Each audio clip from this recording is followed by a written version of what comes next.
It came off. Thank goodness.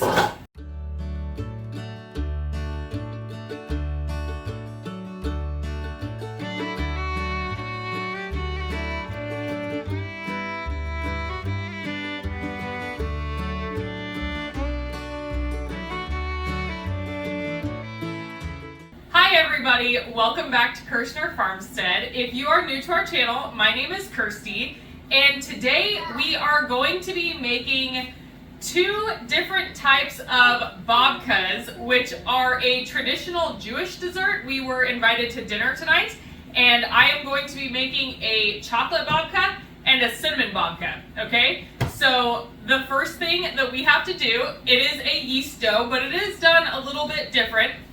The first thing that we are going to do is the same. We are going to bloom our yeast, okay? So we're going to take half a cup of milk and put it in the bowl of our stand mixer. And we are going to add 1 tablespoon of yeast. And we are going to add a half a cup of sugar. I'm going to whisk that up and then we're going to let it sit for about 15 minutes, okay? We'll be back. Okay, you guys, now we are going to whisk up our 4 eggs a little bit before we add them into our yeast mixture. We are going to get that mixing up. Okay, now we are going to add in 4.5 cups of flour. We're gonna put about half of our flour in first. Okay, we have about half of our flour in, and we are going to add in 1 teaspoon of salt. Remember, don't add your salt directly onto your yeast mixture because salt does kill yeast. Now we are going to add in the rest of the flour. Okay, you guys, this is one of those doughs where we're going to be kneading it for quite a while, okay? So we are going to let it go for about 10 minutes just like this. Then we will be back to add our butter in. Okay, you guys, we have had our dough mixing for 10 minutes, and now we are going to add in 10 tablespoons of butter. And you want it to be room temperature so that it can incorporate decently quickly, okay? You're going to add in 1 pat at a time and let it start incorporating, okay? If you add them all in at once, then it can just turn into a big hunk of butter in there. Once all of our butter is incorporated, we are going to let it knead for 5 minutes. Okay, you guys, I'm not gonna lie, this bread was a salvage mission, okay? So sometimes bread can be, actually bread is always very, very affected by your climate, okay? So if you live somewhere that's super humid, half a cup of milk might be enough. But we live where it's really hot, okay? So, like, I think it's supposed to be in the 90s today. And because of that, my bread was way too dry. So what I did is I took, and when I was adding in the butter, I added in another half a cup of milk. This is not ideal. You really want to add all of your liquid when you first put your yeast and your sugar and everything together. You ideally want to add it all at the same time, but I made it happen, okay? I saved this bread dough, which I wasn't sure that I would. Okay, I'm gonna give you a close-up of what you want this dough to look like, because you really want the gluten strands activated in this dough so that you get it as light and fluffy of an end product as possible, okay? Okay, you guys, so you see how soft this dough is? See how it stretches really far like that? That is what you want. You don't want it to be all tight and like a hard ball like I had before, okay? You want it just like that. All right. Okay, so now we are going to add some oil in our bowl, just like normal, okay? Whenever we're making bread, we add oil to the bottom of our bowl, right? You're gonna spin it around, and we are going to get our dough into it.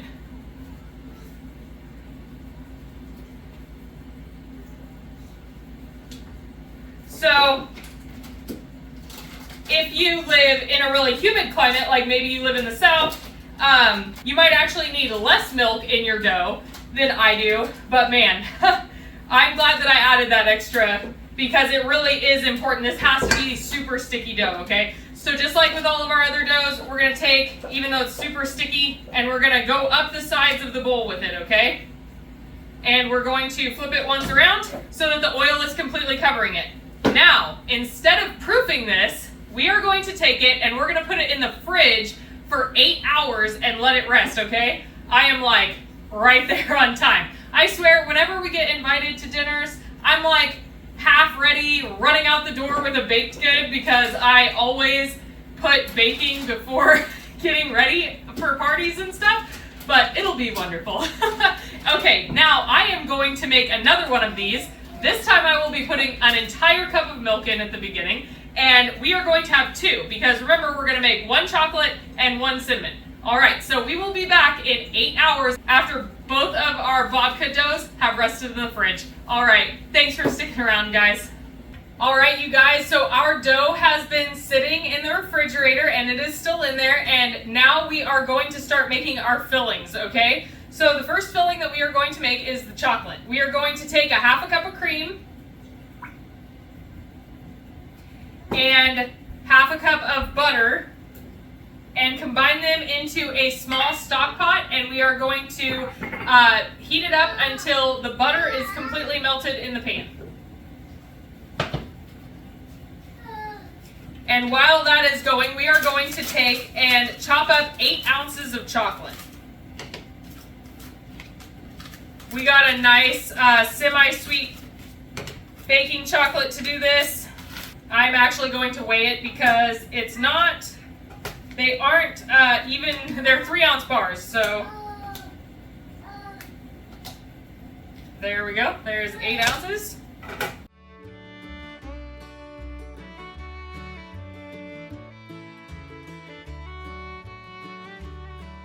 Okay, you guys, we are going to add our chocolate into our milk and butter mixture on the stove and just get it until it's completely melted and incorporated, okay?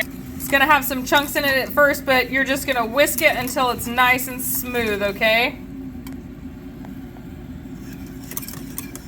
Okay, you guys, now that we have our nice creamy chocolate sauce, we are going to add in 1/3 of a cup of cocoa powder and 1/3 of a cup of powdered sugar.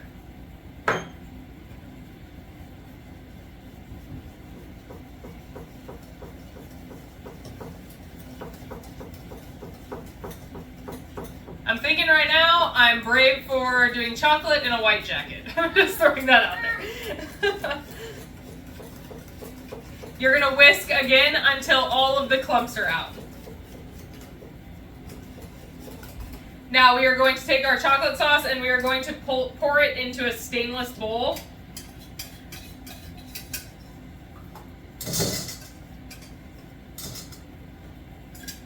And we are going to get it in the fridge to chill while we make the other filling and while the dough is still in the fridge cooling off. All right, we'll be back, guys. Okay, you guys, this second filling is super easy. It is 1 cup of brown sugar, 2/3 of a cup of butter. I cut it into room temperature butter. I cut it into pats to make it easier. And 2 tablespoons of cinnamon. Okay, so this would absolutely be easier if I did it with my mixer, but I really didn't want to get it out again, so I am just going to mix it by hand. Okay, you guys, so our dough has rested, our fillings are made, and we are finally ready to shape this bread, okay? So this is really similar, it's not the same, but similar to a cinnamon roll, okay? So you're gonna take your dough, and it's gonna be pretty hard. And the reason that you let it cool off so much is actually so that you can roll it out because it is such because it's such a soft dough. Okay, so we're gonna sprinkle a little bit on the top also, and we are going to roll this into a rectangle shape.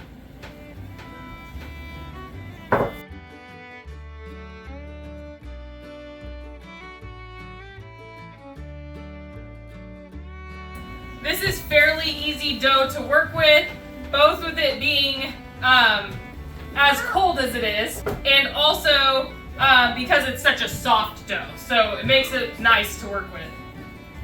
Okay, so we are actually going to make not just cinnamon, but a cinnamon raisin babka, okay? So we are going to take our cinnamon mixture, and you want to spread it all the way to 3 of the edges, leaving 1 of the long edges open, okay?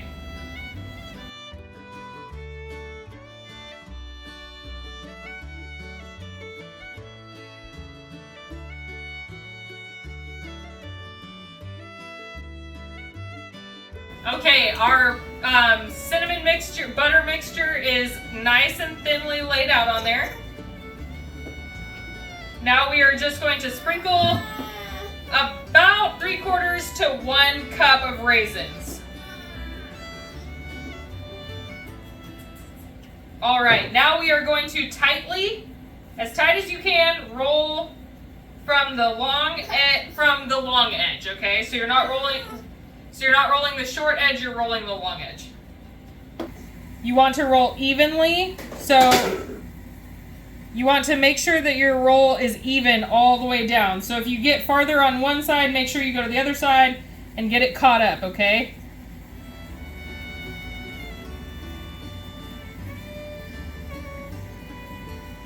You just want to make sure that it's as tight as possible, and that does sometimes happen. It gets uneven when you're rolling that tight.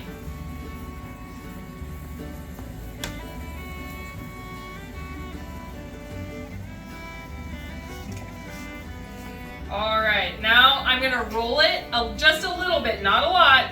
I'm just gonna roll it enough to make it all nice and even and stuck together, okay? All right, now we are going to take a sharp knife and we are going to split this all the way down the center, okay? So I'm gonna actually start in the middle. Try to keep your cuts as clean as possible because you want those beautiful layers, okay?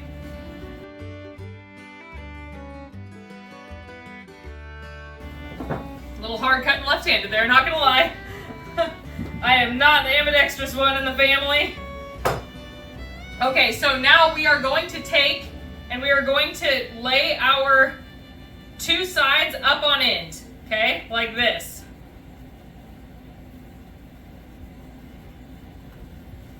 And what we are going to do is we are going to cross 1 in the middle, like so, so that you have a giant X, okay?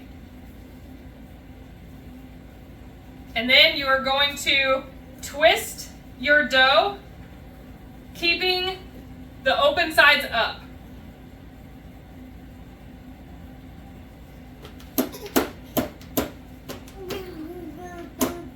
And then at the end, we are going to pinch the end shut. Not super tight because we're going to be putting it into, we're actually making round babkas today just because I thought that they'd be a little fancier for dinner. We are going to be using an Angel Food cake pan for this one and a Bundt cake pan for the other one. Okay? So now we are going to, keeping this upright, lay it into our pan.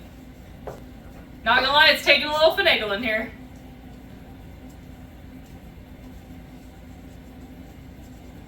Alright, so it's kind of gonna look like a flower in there, okay? So now we are going to lay a flour sack towel over this one, set it aside to proof, and we're gonna start on the chocolate one.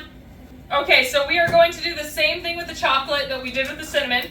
We are going to spread it out to evenly to 3 of the layers' edges, leaving the front long edge without any on it so that we can seal that up.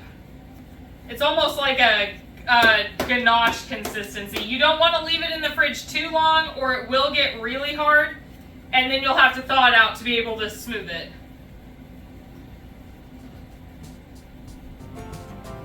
Mine was in the fridge for about an hour, and then when I pulled it out, it was a little too soft still, so I threw it in the freezer, and now it's perfect. All right, again, you guys want the tightest roll you can get. This might not be the cleanest process with the chocolate, but it's gonna be worth it in the end.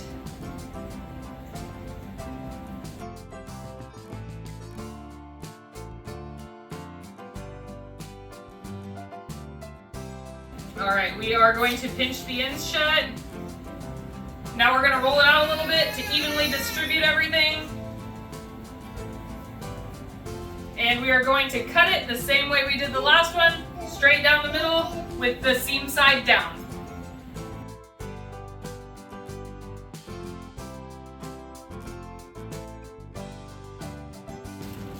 Okay, so again, we're gonna make one big giant X, and we are going to rotate each side. We're going to twist each side, keeping the chocolate sides facing up. Okay, so I am actually going to be baking this in a 10-inch springform pan because the bundt pan was just too small. After doing the angel food pan for the first one, I figured that was going to be way too small. So we're going to be putting this one inside of this and hoping that it is big enough. Like I said, this recipe is for 2 loaf pans, so I was just using it as one to do a whole braid or twist. Okay.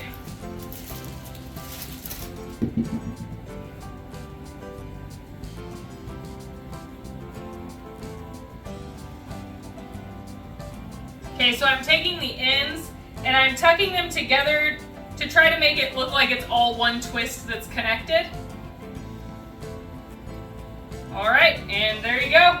That is going to be the chocolate one. Now we are going to cover this in a towel and let it sit and rise for a little bit. And we are going to set our oven to 350 degrees and bake them for about 35 minutes or until they're nice and golden brown on the top. And you can, if you want to, poke a toothpick into it and make sure that there is no dough left raw in the middle. All right, thank you guys so much for sticking around. We will be back with 2 finished babkas. All right, you guys, our babkas are out of the oven. The cinnamon one took about 5 to 10 minutes longer than the chocolate one. The chocolate one was done in 40 minutes, and the cinnamon was done in between 45 and 50. So now we are going to take them out of their pans, and we are going to glaze them. I'm just going to easily run a knife around the edge of my pan to loosen up any of the sugar that might have hardened already.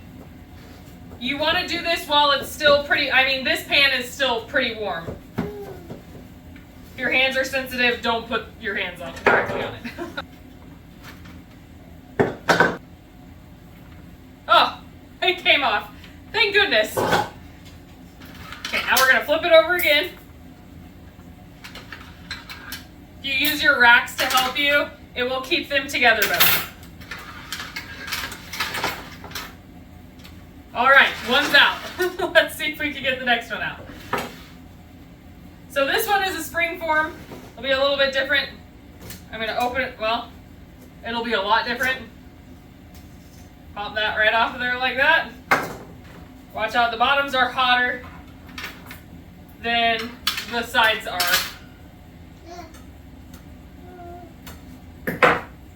Ooh, don't want that beauty to fall apart. Okay, now we are going to make a super simple glaze. Literally powdered sugar and water, okay? And this is going to go over both of them. You don't want it to be super thick, but you don't want it to be so thin that it just runs off of it either. So make it so that it's still white, not like opaque.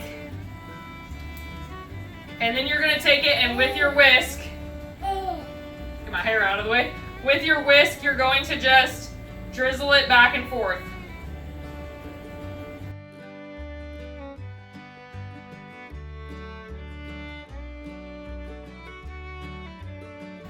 So I used about 1.5 pounds of powdered sugar and just probably half a cup of water. But it has a lot to do with your climate too, just like the bread dough. So just add it until you think it's the right consistency that you like. All right, you guys, there are our beautiful babkas. I hope that everybody at dinner really likes them tonight. And just like I said earlier, we are just right on time. Dinner is at 6 and it is 5:35 right now. So once again, I am running out the door with beautiful desserts and me half done. But all the kids are clean and nice and ready, so presentable. So, you know, that's what really matters, right? When you're a parent of 4. All right, you guys, I hope that you really enjoyed this video. If you did, please like, subscribe, and share with your friends. And as always, have a blessed day. Bye.